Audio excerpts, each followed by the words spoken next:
Hello बच्चों, hello everyone, welcome to my YouTube channel. So yeah, we are going to begin with a fresh new topic which you can see in your NCERT book. I know ये topic कई दिनों से ऐसे pending हुआ करता था and trust me I am trying a lot कि मतलब मैं क्लास ले लूँ बट फिर नहीं लो पा रहा था. जो है सो है, बट कोई दिक्कत नहीं है ना. हम आ गए. अब हम शुरू करेंगे इस टॉपिक को. एकदम डिटेलिंग में क्लासेस होगी और वी आर मचाएंगे. ठीक है, हम मचाएंगे. राइट. तो बाकी अरे क्या हुआ है ना. So let's begin. Let's crack it. Okay. So just see in this chapter polymer. समझ रहे लिखोगी क्यों लिख रहे हो. चलो. Do you think that the daily life would have been easier and colorful without the discovery and verified applications of polymers? Do you think? No, we do not think because we use polymer in several. वो हम खाने की चीज़ों के लिए हो, वो हम पहनने की चीज़ों के लिए, वो कई चीज़ों के लिए भी हम इसको यूज़ करते हैं. ठीक है. तो the use of polymers in the manufacture of plastic buckets, cups, saucers, children's toys, packaging bags, synthetic clothing materials, automobiles, tires, gears, seals. इस सारी के सारी चीज़ें में वी यूज़ व्हाट ना पॉलीमर. राइट. अच्छा जी, बहुत बढ़िया बढ़िया बढ़िया बढ़िया बढ़िया बढ़िया दी बढ़िया. हाँ जी. तो फिर अब बात करेंगे कि यार मेसिन पार्ट्स हैज कम्प्लीटली रेवोल्यूशनराइज्ड.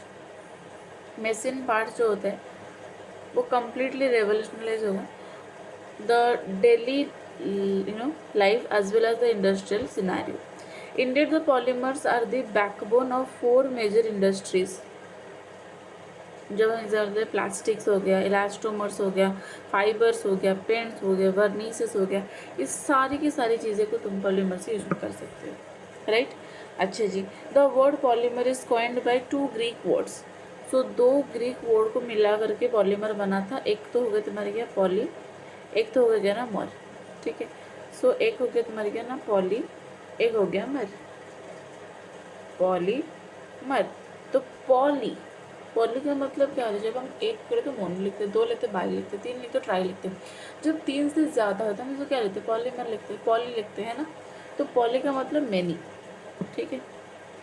तुम मानो कि तुमने कहा कि यार मेरे पास में एक चॉकलेट तो है मोनो चॉकलेट है कि नहीं कहते. मेरे पास बहुत सारी चॉकलेट है तो मैनी चॉकलेट्स है ना. उस तरीके से मैनी की जगह हम एक स्टैंडर्ड वर्ड लिखे तो वो पॉली हो जाएगा है ना. मीन्स हर यूनिट और पार्ट. तो हमारे पास इतने यूनिट है या फिर इतना पार्ट है. The term polymer is very large molecules. ये तो हमें पता चला. देखो अगर मानो कि मैंने कहा कि मेरे पास बहुत सारी चॉकलेट है. बहुत सारी चॉकलेट का मतलब एक नहीं है. बहुत चॉकलेट 2 नहीं है, 3 नहीं है. नहीं, बहुत सारी चॉकलेट का मतलब अनगिनत चॉकलेट जो हम गिन भी नहीं सकते, इसलिए हम बहुत सारी का वर्ड लगा रहे हैं. Do you understand. मानो कि मुझे किसने पूछा कि the how many dresses you have. मैंने कहा I have so many dresses, I have many dresses. Okay.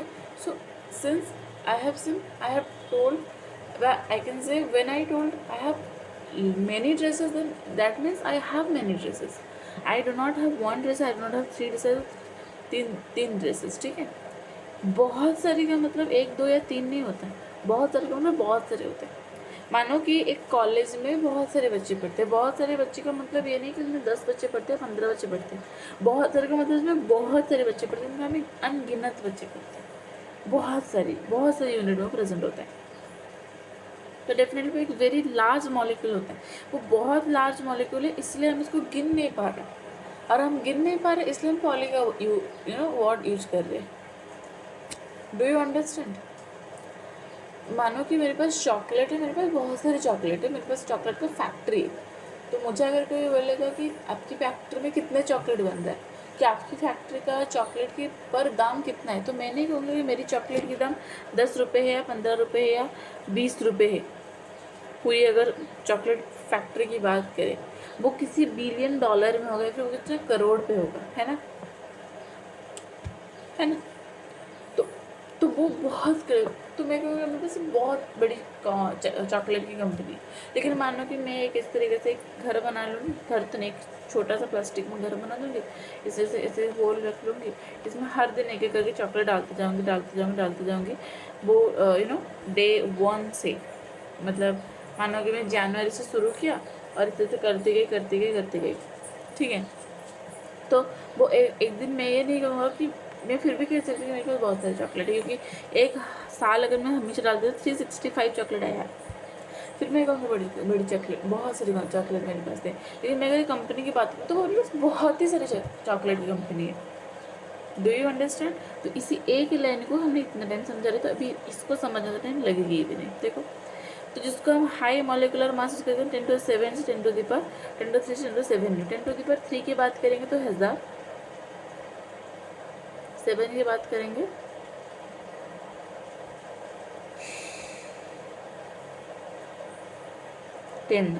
10 lakh. तो 1000 से 10 लाख के बीच में होता है, ये कम नहीं है, बहुत बड़ी है ना। This are also referred macro molecules. Macro का मतलब क्या होता है? बहुत बड़ा। मॉलिक्यूल का मतलब नहीं पता है, जैसे एक प्रोडक्ट बनाते हैं, मानो कि एक तुम्हारे पास एक ऑब्जेक्ट है, इसको तुमने कहा ये इतने सारे ऑब्जेक्ट से, इतने सारे मॉलिक्यूल से बना है, तो इससे हम पता चला कि ये एक ये जो देख रहे हो इसमें क्या है, एक मैक्रो मॉलिक्यूल है। Do you understand now? I guess you'll understand now very well. Okay, which are formed by joining repeating structural unit and large scale. मानो कि बहुत सारे इस तरीके से एक, मानो कि तुम्हारे पास इस तरीके से एक बॉल है, ठीक है। तुमने क्या इसको ऐसे इस तरीके से बॉल को जोड़ कर इस तरीके से बॉल बॉल बॉल इस तरह से जोड़ के एक बहुत बड़ा लंबा माला बना दिया, ठीक है। इस दिखा रहे तो इस तरीके से बहुत बड़ी लंबी माला तुमने बना लिया। तो इसको हम क्या करेंगे, मैक्रोमोलिक्यूल, जो एक रिपीटिंग स्ट्रक्चरल लार्ज स्केल में प्रेजेंट होगा, ठीक है। The repeating structural units are derived from some simple to and reactive molecules known as monomers and linked to each other by covalent bonds. और वो कैसे जुड़ी होते हैं ना, कोवैलेंट बॉन्ड से जुड़ी होती है, ठीक है। अगर उस तरह से बात करेंगे, देखो, the process of formation of polymer from respective monomer is called polymerisation. The process of formation of polymer की फॉर्मेशन कहाँ से ना, रिपीटिव मोनोमर से। रिपीटिव मोनोमर दी आप क्या बता रहे हो, व्हाट आर यू सेइंग, है ना। तो देखो यार, मैं क्या बता रही हूँ, माना कि तुम्हारे पास एक कलर की बॉल है, तुम्हारे पास एक बी की बॉल है, एक सी की बॉल है। तुम्हें लगा कि यार ये जो एक सेकेंड, कलर कभी चेंज हो भी नहीं पाता। मानो तुम्हारे पास एक ए की बॉल है, एक बी की बॉल है, ये नहीं हो रहा है, छोड़ो, मैं अपनी ए की बॉल है, एक बी की बॉल है, एक सी की बॉल है, ठीक है। तो तुमने क्या कहा कि यार मुझे ये वाला ए की बॉल बहुत पसंद है, तो मैं एक माला बनाऊंगी। तो तुमने गए, ये तुम हो, ठीक है, तुम गए मार्केट में, तुमने कहा कि यार मेरी बहन की शादी है, मुझे बहुत सारी साड़ी खरीदनी है, तो तुम मुझे साड़ी की कलेक्शंस दिखाओ, ठीक है। तो तुमने वो सबके पर जो था, जो भी सेल्समैन था, वो तुम्हें ABC 3 इस तरीके से दिखा लें, 3 साड़ी का प्रोडक्ट दिखा। तुमने कहा कि यार मुझे ये ए वाला बहुत पसंद है, तो तुमने मेरे लिए ए वाला का 100 साड़ी निकाल दो, ठीक है। ए वाला का 100 साड़ी निकाल दो, मैं काउंटर में वेट कर रही हूँ, मुझे 100 साड़ी पहुँच जाने चाहिए, जिसका प्राइस मैं वहाँ पर पेमेंट कर दूँगी, ठीक है।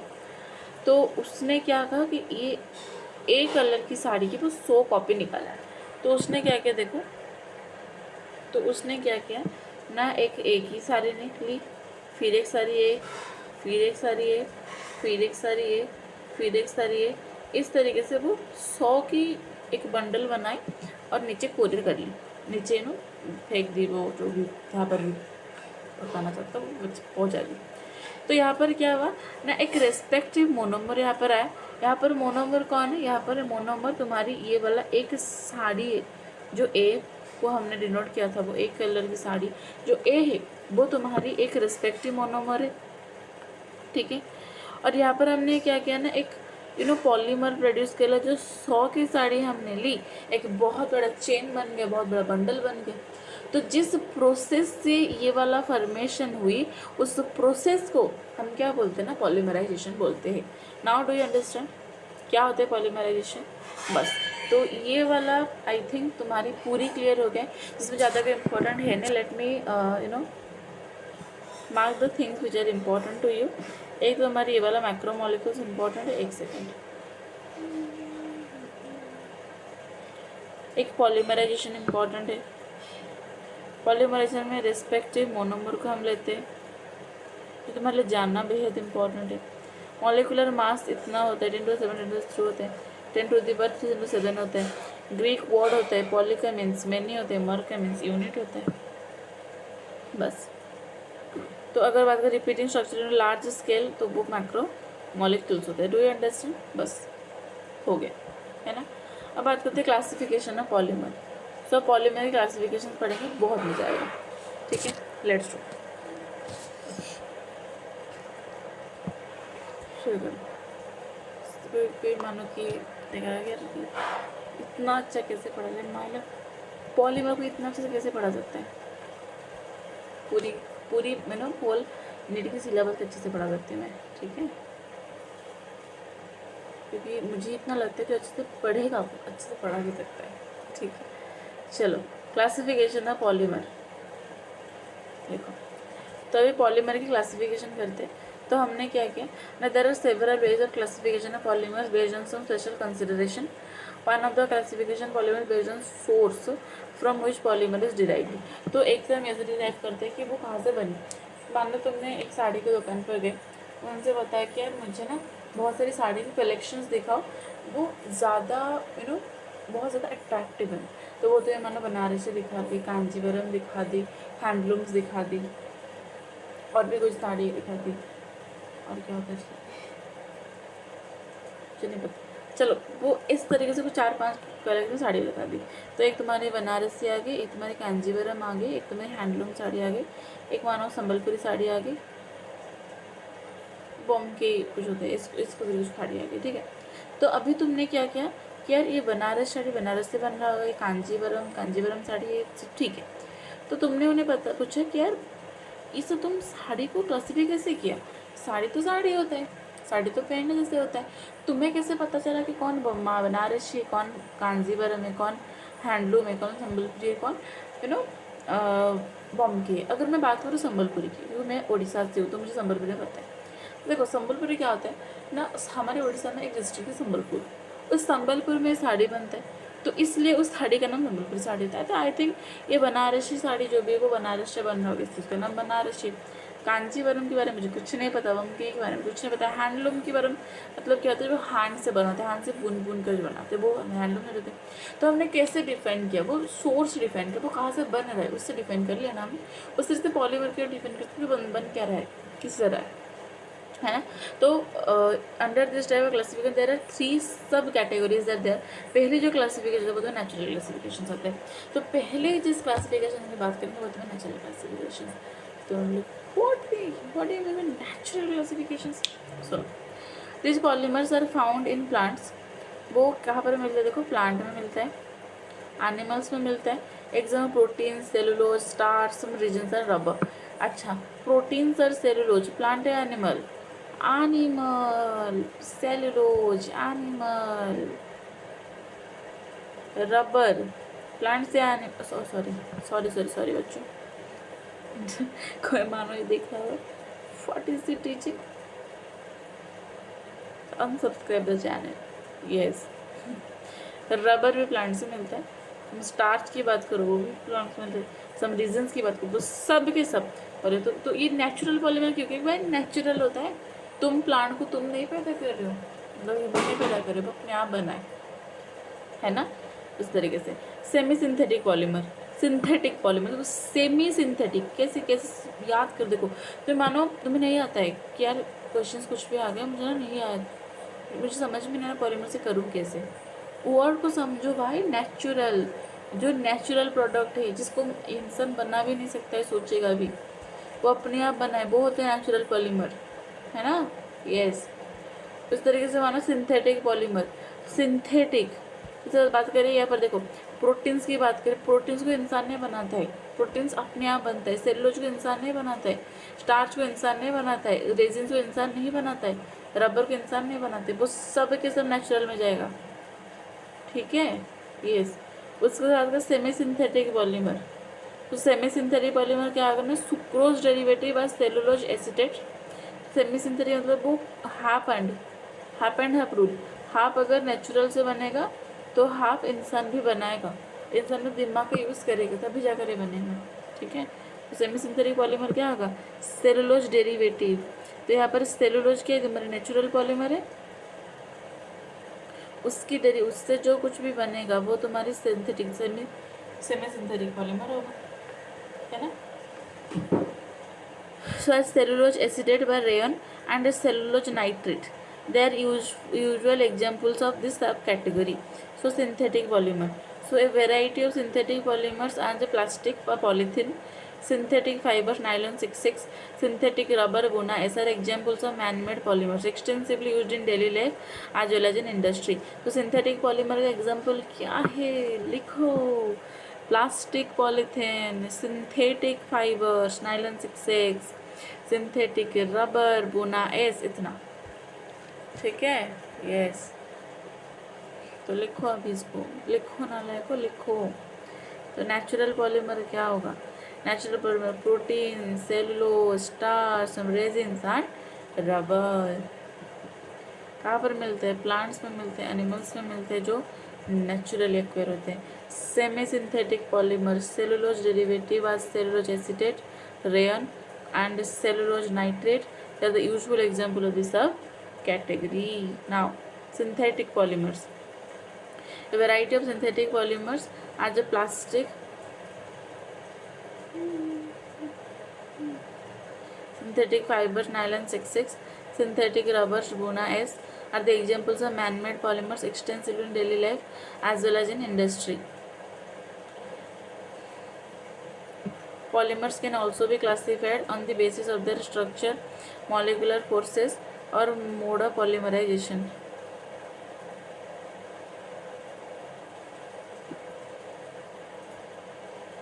ठीक है,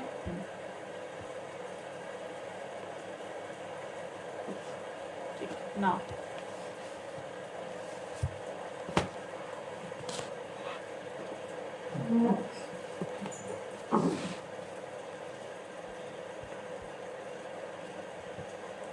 व्हाट आर पॉलीमर्स। तो यार पॉलीमर्स क्या होते हैं, मुझे लगता है ये वाला क्वेश्चन का आंसर मैं पिछले 10 मिनट से यही क्वेश्चन का आंसर मैं समझा रही हूँ। तो आई डू नॉट थिंक इस वाले क्वेश्चन में किसी को भी दिक्कत वगैरह कुछ भी होगा, राइट। चलो ना बात करते हैं टाइप्स ऑफ पॉलीमराइजेशन रिएक्शंस। चलो देखो, so types of polymerisation reactions की बात करेंगे अभी। There are two broad types of polymerisation reaction, that is the addition of chain growth polymerisation and condensation और स्टेप ग्रोथ ऑफ पॉलीमराइजेशन। तो addition and condensation polymerisation मतलब क्या है, मेरे पास बहुत सारे, तो मैं सबको ऐड करते गए, ऐड करते गए, इस सबको ऐड करके बड़ा वाला बना दिया, एडिशन पॉलीमराइजेशन होगा। और कंडेंसेशन और स्टेप ग्रोथ पॉलीमराइजेशन, मानो कि ये इस तरीके से बन रहे एक स्टेप्स, तुमने डायरेक्ट यहाँ से बनाओ, यहाँ बन गया, तो इतने सारे तुम्हारे पास आराम से बन गया, वो तुम्हारा स्टेप ग्रोथ पॉलीमराइजेशन होगा। चैप्टर इतना ईजी है, तो हौले हौले पड़ेगा, तब भी हमारे 1 घंटे में ख़त्म हो जाएगा। ठीक है, तो शांति रखेंगे और पढ़ते चलेंगे। In this type of polymerization, the molecules of the same monomer or different monomers add together on a large scale to form polymer. क्या दिया देखो, क्या दिया देखो। In this type of polymerization, इस तरीके पॉलीमराइजेशन क्या होता है ना, the molecules of the same monomer और डिफरेंट मोनोमर, यानी कि जो मैंने तुम्हें मोनोमर की दिखाई थी साड़ी वाले एग्जाम्पल्स में। तो मानो तुमने गया बस वो शोरूम पर और तुमने उसे मांगा साड़ी, तो वो तुम्हें क्या किया ना, तो तुमने उसे ऑर्डर देकर आई ना कि यार तुम मुझे 100 की एक ही साड़ी देकर आओ, वो एग्जाम्पल में समझा था, याद हो ना तुम्हें। यस, तो मानो कि उसने क्या किया, 50 तुम्हें तो एक का साड़ी दिया, 50 तुम्हें बी का साड़ी दे दिया, है ना। तो तुमने अगर घर में खोला तो मेरा व्हाट कैसे हो गए, तो डिफरेंट डिफरेंट सारी दे दिया, राइट। तो वो जो डिफरेंट डिफरेंट सारी वो डिफरेंट मोनोमर हो जाएगा, क्योंकि अगर हम ए की बात करेंगे और बी की बात करेंगे वो दोनों के दोनों क्या है, अगर हम यहीं पर ए की और बी की बात करें तो ये दोनों दोनों परस्पर की क्या होगा, डिफरेंट मोनोमर होगा। तो ये बताया जा रहा है ना। यस, बिल्कुल। So to large scale to form a polymer, तो ये तुम्हें पता है लार्ज स्केल में बनता है। The monomers used are unsaturated compounds. तो मानो क्वेश्चन आएगा कि हम जो मोनोमर यूज़ करते हैं वो सैचुरेटेड था अनसैचुरेटेड, वो unsaturated compound. Someone be like what you mean by unsaturated compounds. देखो सैचुरेटेड कंपाउंड का मतलब इसमें कोई डबल बॉन्ड नहीं है। जैसे अल्केन, वो सैचुरेटेड, अनसैचुरेटेड अल्केन हो गया, अल्काइन हो गया, ये पर देखो अल्किन हो गया, अल्काडाइंस हो गया एंड देयर डेरिवेटिव्स हो गया। इथाइन, इथिन, ये सब तुम्हारी एल्किन में जो है ना अनसैचुरेटेड हो जाएगा। This mode of polymerisation leads to an increase in chain length and chain growth and decrease through the formation of either free radicals और आयनिक स्पीशीज। ठीक है ना। हाउएवर दी एक सेकेंड बच्चों, okay. However, free radical governed addition or chain growth polymerization is the most common mode। ठीक है, अब बात करते हैं किसके बारे में ना, क्या यार एक्चुअली ना यार ये पता नहीं क्या हो रहा है। अभी जाओ नालायक को जाओ। अब बात करते हैं फ्री रेडिकल मैकेनिज्म के बारे में, और भी इम्पोर्टेंट है ये देखो। फ्री रेडिकल मैकेनिज्म, देखो फ्री रेडिकल मैकेनिज्म मतलब क्या है, वो फ्री रेडिकल मैकेनिज्म का देखो a variety of alkenes or dienes and their derivatives are polymerized in the presence of a free radical generating initiator catalyst like benzoyl peroxide, acetyl peroxide, tertiary butyl peroxide, etc. For example, the polymerization of ethane to polythene consists of heating or exposing to light a mixture of ethane with a small amount of benzoyl peroxide initiator। क्या दिया थी कुछ समझ में नहीं, मैं समझाऊंगी, बनाएंगे class पढ़ लिया, लेकिन एनसीईआरटी की तो तुम अपने से पढ़ लोगे, है ना। देखो the process starts with the addition of phenyl free radical formed by the peroxide to the ethane double thus generating new step larger free radical। this step is called chain initiating process। फिर आएगा chain प्रोपेशन, देना chain termination. क्या है समझते हैं, देखो क्या कह रहा है, बहुत ईजी है ये देखो, लेट्स अंडरस्टैंड हियर, बहुत मजा आएगा, यस बहुत मजा आएगा। यस देखो इधर पास बेंजोइल पेरोक्साइड प्रेजेंट है, ठीक है। तुमने क्या किया ना, पहले इसको तोड़ दे इस यहाँ से, ठीक है, इसको पहले तोड़ दे, तभी ये और ये दो फ्री रेडिकल आयनस बन गए, ये एक फ्री रेडिकल है, ये एक फ्री रेडिकल है। तो ये जो प्रोसेस तुमने किया पहले चेन को इनिशिएशन करके, ये तुम्हारी चेन इनिशिएशन स्टेप्स है। तुम्हें पता है अगर तुम ऑर्गेनिक पढ़े होगे, नहीं पढ़े हो तो इस चैनल पर ऑर्गेनिक भी चलेगी, इनऑर्गेनिक भी चलेगी, और फिजिकल में थोड़ी बहुत चैप्टर करा रखे हैं इस यूट्यूब चैनल के ऊपर, मेरे यूट्यूब चैनल के ऊपर, इस चैनल पर नहीं कोर्स दूसरे चैनल के ऊपर। खैर तुम ज़्यादा व्यूज़ नहीं देते हो तो मैं चैनल को बनाना नहीं चाहती हूँ, ठीक है। खैर अभी उसके बारे में नहीं बात, चैनल मुझे बहुत फटाफट इस चैप्टर कंप्लीट करना है। तो बेंजोइल पेरोक्साइड को हमने तोड़ लिया, पहले फ्री रेडिकल बना लिया, दो फ्री रेडिकल बनेंगे तो इसलिए यहाँ पर दो हमने लिख लिया, ठीक है। तो यहाँ पर 2 फिनाइल रेडिकल हमारे पास बन गए, इतना समझ में आ रहा है, यस। तो अभी इसको हमने लिया और अल्किन हो गया तुम्हारी, ये तुम्हारी क्या इथिन, इथिन में जोड़ दे, तो अभी ये मानो कि ये टूट गया, यहाँ पर एक फ्री रेडिकल, यहाँ पर मतलब फ्री रेडिकल तो क्या ही होगा, है ना। मानो कि यहाँ पर पॉजिटिव चार्ज, यहाँ पर नेगेटिव चार्ज, तो ये मानो जुड़ गया इस तरीके से।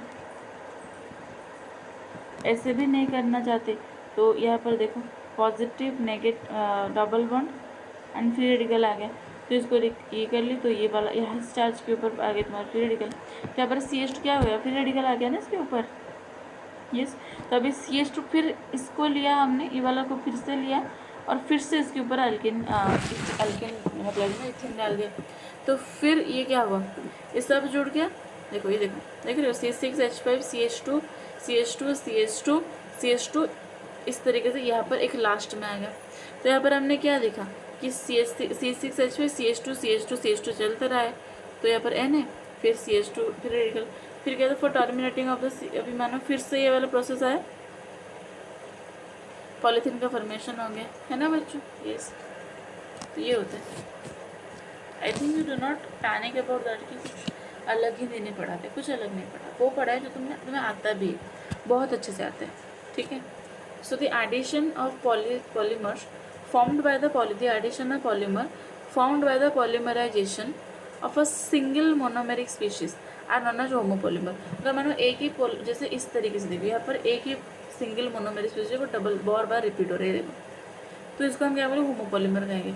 लेकिन the polymer addition polymer two different monomer are termed as copolymers. अगर मानो दो डिफरेंट पॉलीमर होगा तो उसका हम क्या बोलेंगे ना, कोपॉलीमर बोलेंगे। जैसे कि क्या होगा, Buna S which is formed by polymerisation of buta 1,3 एक second, buta 1,3 diene styrene is an example of copolymer formed by the addition polymerisation, ठीक है।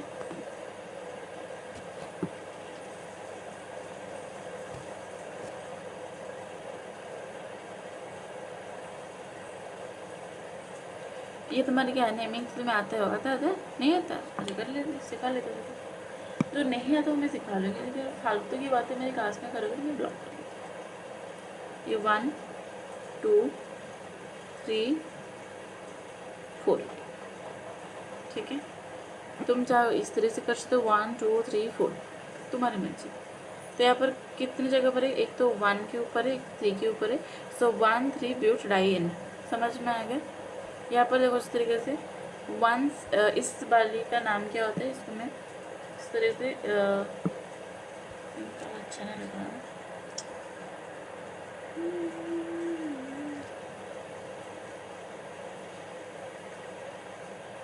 नहीं देखो इतना होता है, स्टाइरिन हो गया। सो NC6H5CH11CH2 स्टाइरिन, तो ये क्या बनाएगा, ब्यूटाडाइन स्टाइरिन कोपॉलीमर बोना एस, ठीक है। इसका जो बात करेंगे, ये वाला लिखने का स्टाइल ये होता है, तो मैं इसको याद रखना क्योंकि नीट में बहुत ऐसे ऐसे क्वेश्चन आ जाते हैं कि बोना इसको लिखा कैसे होता है।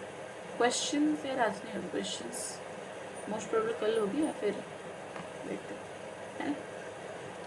चलो फिर बात करते हैं किसके बारे में, पॉलीथीन के बारे में, ठीक है। So polythene are linear slightly branched long chain molecules, ठीक है। These are capable of repeatedly softening on heating and hardening on cooling। अगर तुम क्या करोगे ना, पॉलीथीन को ठंडा करोगे तो वो क्या होगा, हार्ड हो जाएगा, गर्म करोगे तो गर्म सॉफ्ट होते चला जाएगा। प्लस थर्मोप्लास्टिक पॉलीमर, इसलिए इसको क्या बोलते हैं, थर्मोप्लास्टिक पॉलीमर बोलते हैं। There are 2 types of polythene is there. So one क्या होगा तुम्हारी, देखो, one are low density polythene, it is obtained by polymerisation of ethene under high pressure. जो जब तुम हाई प्रेशर दोगे वो कितना होगा, 1000 से 2000 एटमॉस्फेयर के बीच, और एट ए टेम्परेचर 350 केल्विन से 570 kelvin there are traces of dioxygen और अ पेरोक्साइड इनिशिएटर व कैटलिस्ट। तो क्या होना चाहिए ना, पेरोक्साइड कैटलिस्ट तो होनी ही चाहिए bye God.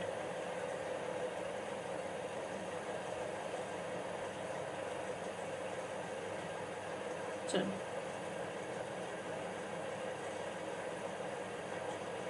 the low density polythene व LDP is obtained through the free radical addition and hydrogen atom abstraction, ठीक है। तो कैसे होता है ना, द लो डेंसिटी पॉलीथीन व LDP कैसे ऑब्टेन किया जाता है ना, through the free radical addition and hydrogen atom abstraction। I am happy with my life. It has highly branched structure, तो ये हाईली ब्रांच्ड स्ट्रक्चर होता है। This polythene have straight chain structure with some branches as shown below, इस तरह से, ये देखो, देख रहे हो तुम, पूरा स्ट्रेचिंग होता है, ठीक है।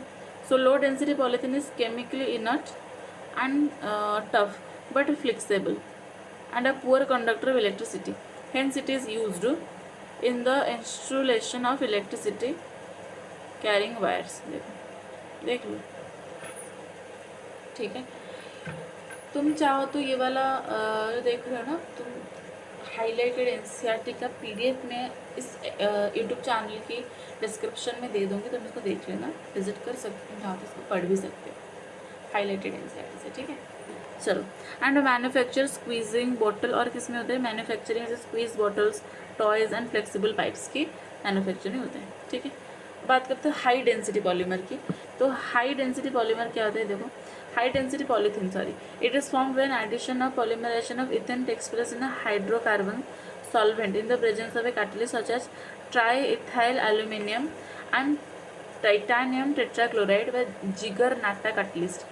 बहुत बार बच्चों, बहुत बार रिपीटेड क्वेश्चन है, जिसको मैं रेड से मार्क कर रही हूँ। जिगर नाटा कैटलिस्ट, टाइटानियम टेट्राक्लोराइड। लेकिन यहाँ पर अगर बात करें कहाँ से बनी, देखो इथेन अंडर हाई प्रेशर इतना से इतना ही बनता है, ठीक है।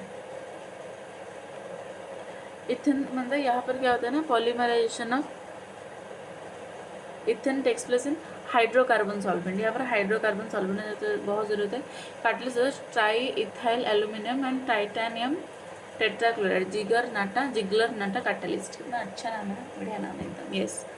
अरे टेम्परेचर और कितना होता है देखो, 330 to 343 kelvin under pressure of 6 to 7 atmospheric pressure. यहाँ पर कितना हज़ार से 2000 के एटमोसफेयर होते हैं टेम्परेचर। 350 to 570, यहाँ पर बहुत कम टेम्परेचर, बहुत कम प्रेशर, है ना। High densities polythene by HDP, वहाँ पर क्या था, लो डेंसिटी पॉलीथीन, याद है सबको, yes. Consist of what, consist of linear molecule, आज सोन बोले, ये देखो, देख रहे हो, ये देखो, ये देखो। लेकिन वहाँ पर उसका डायग्राम देखो ना, ये देखो, वहाँ पर का कर्व देखो और इसका कर्व देखो, there is a difference, right, yes. Such polymers are called linear polymers. ये वाला पॉलीमर का हम क्या बोलते हैं, लीनियर पॉलीमर्स कहते हैं। एक second, high density wash packing के linear polymers high density but also chemically inert and more tough and hard. It is used for manufacturing buckets, dustbins, bottles, pipes etc. ये बहुत हार्ड होता है, ठीक है ना। अब बात करते हैं टेफ्लॉन। टेफ्लॉन के बारे में हम क्या क्या बात कर रहे हैं, बताओ। टेफ्लॉन के बारे में मैं क्या बात करूँ, जो तुम देखे हो ना नॉन स्टिक के तावा जब आते हैं, नॉन स्टिक प्रेशर कुकर वगैरह आते हैं, तो मैं देखती हूँ वो ब्लैक कलर के लगते हैं। वो नॉन स्टिक जिसके लिए कहते हैं, किसके लिए कहते हैं, इस टेफ्लॉन के लिए कहते हैं। नहीं पता था, अच्छा चलो अभी क्लास, मेरी क्लास में तो बहुत कुछ देखते जाओगे। Yes, Teflon is manufactured by heating. कैसे मैन्युफैक्चर होता है बच्चों, इज़ मैन्युफैक्चर्ड बाय हीटिंग, किसको गर्म करके ना, टेट्राफ्लोरोइथेन विथ अ फ्री रेडिकल और पर sulphate catalyst at high pressure. तो यहाँ पर हाई प्रेशर होता है, किसको किसको गर्म कर देना, tetrafluoroethene with a free radical होता है and persulphate catalyst at high pressure. It is chemically inert, ये भी केमिकली इनर्ट होता है।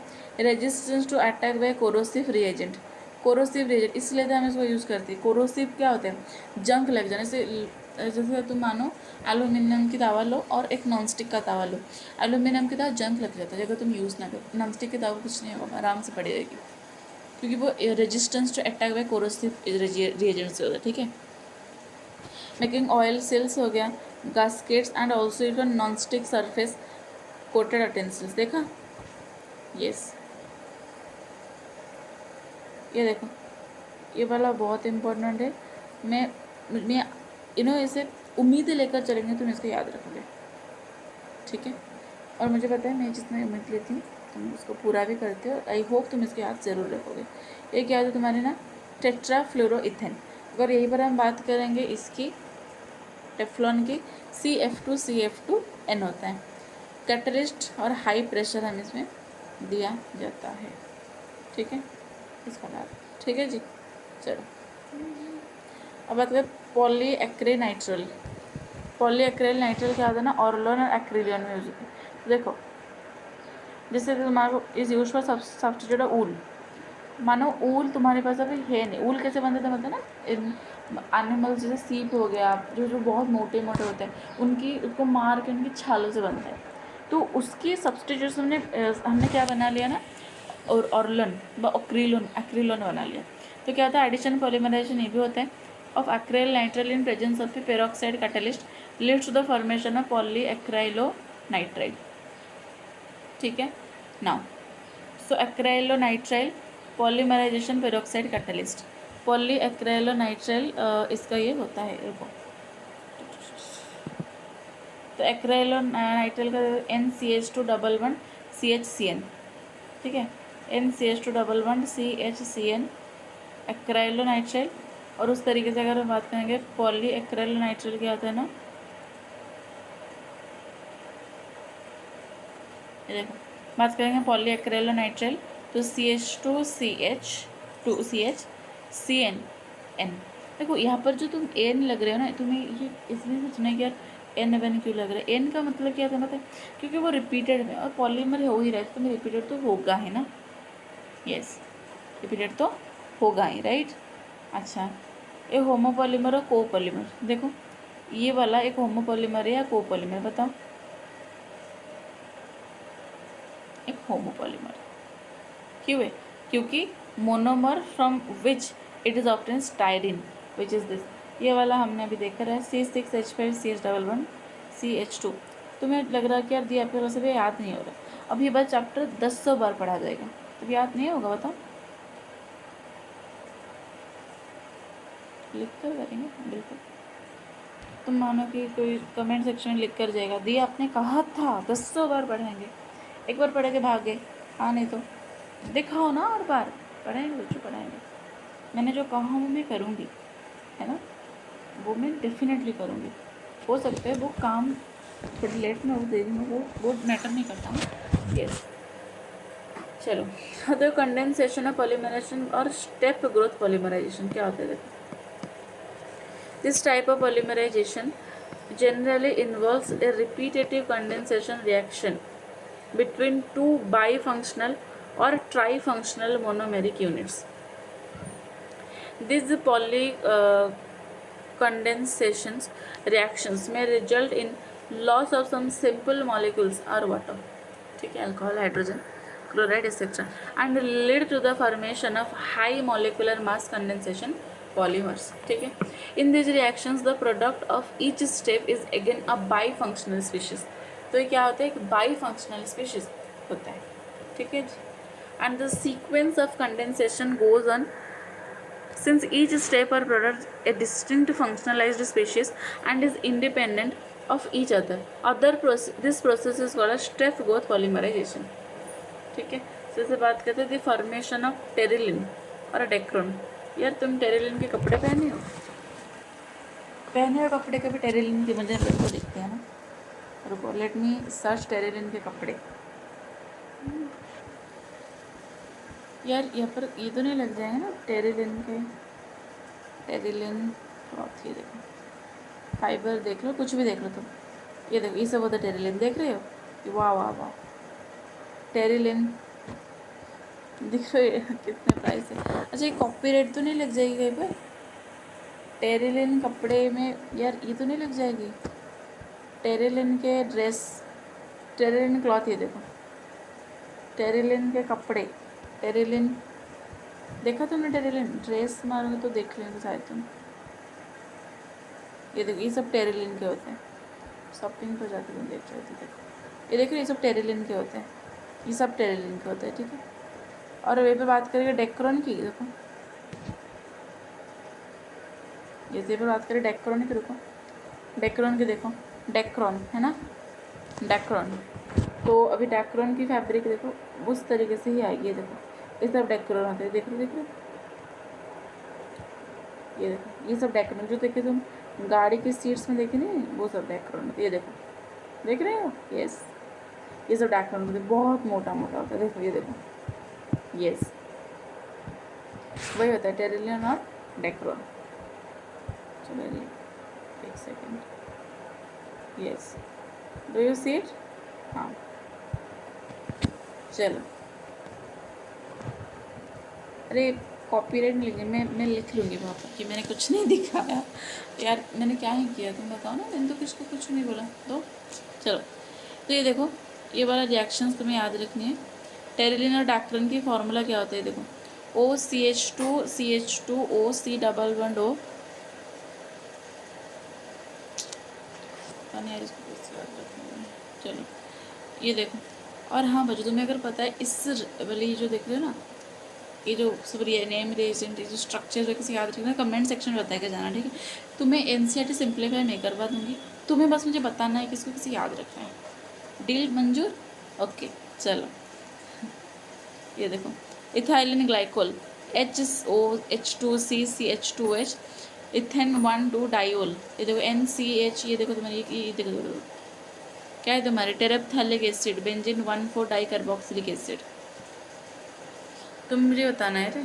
यस यार इसको किसी याद रखने दी को मैं बताऊंगी, सब बच्चे बताएंगे, मुझे बताएंगे ना, है ना, लाइक बताओगे ना। Yes some important condensation polymer, some important condensation polymer की बात करें, पॉलीएमिड्स शुरू करते, पॉलीएमिड्स बच्चे शुरू करते। Yes this polymers possessing amide linkage, everyone, very important, amide linkage are important examples of synthetic fibers and are termed as nylons.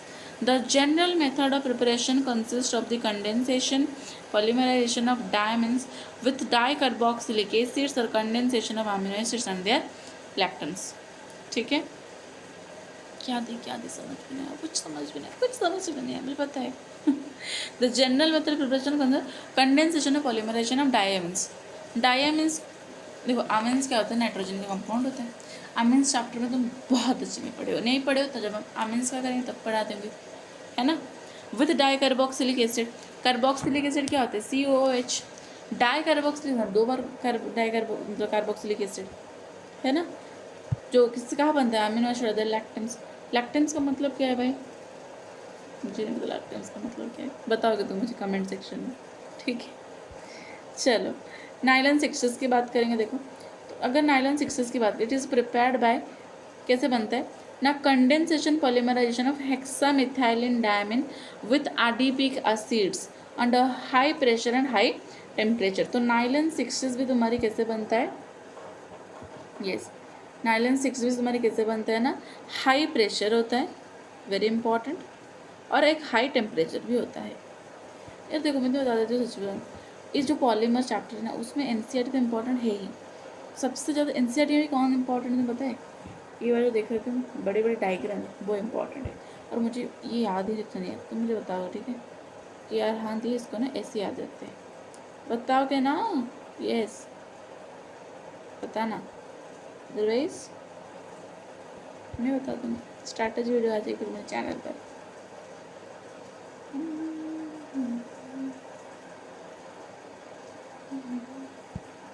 चलो कोई नहीं नाउ नाइलन 66 की यूज होता है, नाइलन 66 ओ सॉरी ना फाइबर फॉर्मिंग सॉलिड होता है। It possesses high tensile strength. These characteristics can be attributed to the strong intermolecular forces like hydrogen bonding. These strong forces also lead to the close packing of chain and thus impact crystalline nature. Nylon 66 is used in making seats, bristles for process and in textile industry. ठीक है, अब बात करते हैं nylon 6 के बारे में। बहुत कन्फ्यूजन होता है, मैं यहाँ पर बार बार कह रही हूँ, नाइलन 6 अलग होता है, नाइलन 66 अलग होता है। अब तुम समझ में आ जाएगा तुम्हें, एक सेकेंड, ओ माय गॉड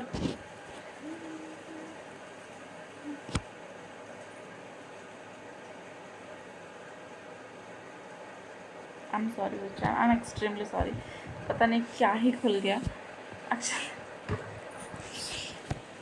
चलो कोई नहीं, सेशन प्राइवेट में होगा, कभी नहीं होगा, नहीं सेशन प्राइवेट में होगा, मैं डिलीट कर लूँगी वो, या फिर मैंने PW या फिर मैं कुछ भी खोली हूँ ना, मैं किसी के नाम नहीं दूँ, उनके अगेंस्ट कुछ नहीं बताई हूँ, ना ही मैं कोई कंटेंट दी हूँ, ठीक है। उनकी आप मेरी फ़ोन में है, वो खुल गया, मेरी कोई गलती नहीं है, ओके हाँ, नहीं तो nylon 6 it is obtained by heating caprolactam with water and at high temperature. So obtained कैसे बनता है ना, heating caprolactam with water, caprolactam water को जला देंगे तो वो मिल जाएगा, ठीक है। तो कैप्रोलैक्टम के जो मतलब ये होता है ना, उसको याद रखना बड़ी ज़रूरी है। यस ये होता है कैप्रोलैक्टम स्ट्रक्चर, ये देखो, और नाइलन 6 देखो कैसे बनते, देखो चेन फॉर्म में बनता है, ये देखो और ये थे में नाइलन 6, ठीक है। So nylon 6 C++O CH2 5NH। Nylon 6 is use for the manufacture of tyre cord. क्यों बनता है? टायर कॉर्ड बनाने के लिए बनता है, फैब्रिक्स एंड रोप्स ये सब बनाने के लिए बनता है। नाउ पॉलिस्टर, एक polyester, there are these are the polycondensation products of dicarboxylic acids and diols. Yes. So Dacron जो हमने तुम्हें दिखाया, Terylene is the best known example of polyesters, ठीक है। It is manufactured by heating a mixture of ethylene glycol and terephthalic acid at 420 to 460 Kelvin in the presence of a zinc acetate antimony trioxide। तो ये कैसे बनते हैं ना, zinc acetate antimony ट्रायोक्साइड से बनता है catalyst. As per the reaction given early, Dacron fibre जिसको हम टेरिलिन कहते हैं is crease resistant and is used in blending with cotton and wool fibres. हमने देखा डेक्रोन बहुत मोटा होता है, बहुत हार्ड होता है ना, इसलिए हम उसको इसे यूज़ करते हैं। Also as glass reinforcing materials in safety helmet. Helmet तुम सब पहने होगे, नहीं पहने हो तो देख भी होगे, है ना, तो वो सब में पॉलिस्टर का यूज़ करते हैं, ठीक है। बात करते हैं फिनोल में। So formaldehyde polymers, Bakelite and related polymers ये होता है, ठीक है। तो फिनोल फॉर इस फ़ोन को मैं पिटाई लगा दूंगी, बाय गॉड बार बार बंद हो रहा है। Formaldehyde polymers are the oldest synthetic polymers. These are obtained by the condensation reactions of phenol with formaldehyde in the presence of either an acid or base catalyst, ठीक है। The reaction starts with the initial formation of ortho and para hydroxymethyl phenol derivatives, ठीक है, which further react with phenol to form compounds having rings joined to each other through CH2 groups. The initial product would be a linear product, जिसको हम क्या कहते हैं ना, नोबलाक use in paints, ठीक है। तो नोबलाक हम कैसे यूज़ करते हैं ना, पेंट में यूज़ करते हैं, ठीक है। चलो ओके, नोबलाक ऑन हीटिंग, अच्छा ये वाला तुम देखना।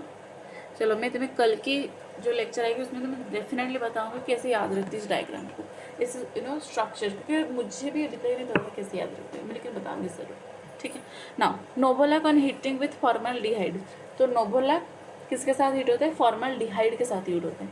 आ जाओ। सो formaldehyde undergoes a cross linking to form an infusible solid mass called bakelite। तो bakelite fusible होता है, infusible होता है, क्या होता है बता फटाफट, वो infusible होता है। It is thermosetting polymer which cannot be reused। मूल्य, thus bakelite is formed by cross linking of linear chains of the polymer। एक सेकेंड, चलो। Bakelite used for making combs. तो बैकेलाइट किस में होता है? तुम कॉम अपने बाल नहलाते हो ना, yes. Phonograph, records, electrical switches, handles और वेरियस अटेंसिल्स। जो अटेंसिल्स पकड़ने के लिए जो मोटा मोटा नहीं होता, जिसमें गर्म भी नहीं होता, हिट आते ही नहीं, जो वो बैकेलाइट से बनते हैं, ठीक है, yes.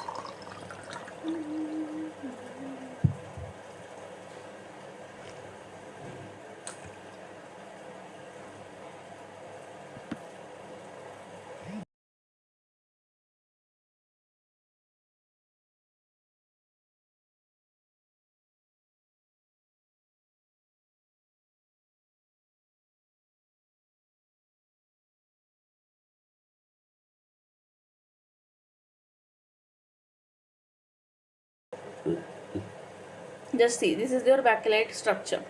This is the structure of what? Bakelite. Do you understand? Yes. अच्छा, मेलामिन फॉर्मल्डिहाइड पॉलीमर। तो क्या होता है देखो, melanin formaldehyde polymer is form by the condensation polymerisation of melamine और फॉर्मल्डिहाइड। तो ये देखो, तुम्हारा मेलामिन हो गया, ये फॉर्मल्डिहाइड हो गया। मेलानिन का फॉर्मूला ये होता है,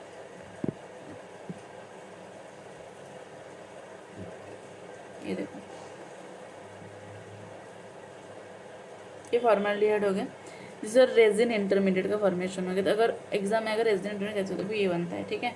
इसको पॉलीमराइजेशन करेंगे तो ये मेलानिन पॉलीमर बन जाएगा, ठीक है। This is your melanin polymer. Do you understand? Yes, चलो।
It is used in the manufacture unbreakable crockery. Unbreakable crockery का मतलब क्या होता है? देखो क्रॉकरी क्या होता है, क्रॉकरी देखो, let me search and I will see for you. यार देखो, मैं चैनल में आपके लिए बना रही हूँ, तो मुझे कोई अगर बता दे कि यार दी कि यार तूने हमारे चैनल को दिखा दी भाई, पर मैंने किसका चैनल कुछ नहीं किया, तो मैं अगर लग रहा है दिस इज योर नो गलती, ठीक है। ये देखो क्रॉकरी ये होता है, अनब्रेकेबल क्रॉकरी का मतलब दिखाते हो। अनब्रेकेबल क्रॉकरी, देखो तुम तो मानो कि मेरी इस ये के ऊपर तुम्हारी बढ़िया मतलब यू नो ये हो जा रहा है। यस, अनब्रेकेबल क्रॉकरी, ये देखो, ये सब देख रहे, ये देखो जो टूटता ही नहीं बाय गॉड, ये देखो ये सब अनब्रेकेबल क्रॉकरी होता है, ठीक है। हाँ, जो डिनर सेट्स वगैरह वो होता है तुम्हारा अनब्रेकेबल क्रॉकरी, ठीक है। So write the names of monomers following polymers, ये देखो ये सब के तुम्हें नाम लिखना है, ठीक है, तुम्हें नाम लिखना है। आता है कर लेना, नहीं आता तो मुझे कमेंट सेक्शन में देना, मैं करवा दूँगी, ठीक है। चलो भाई,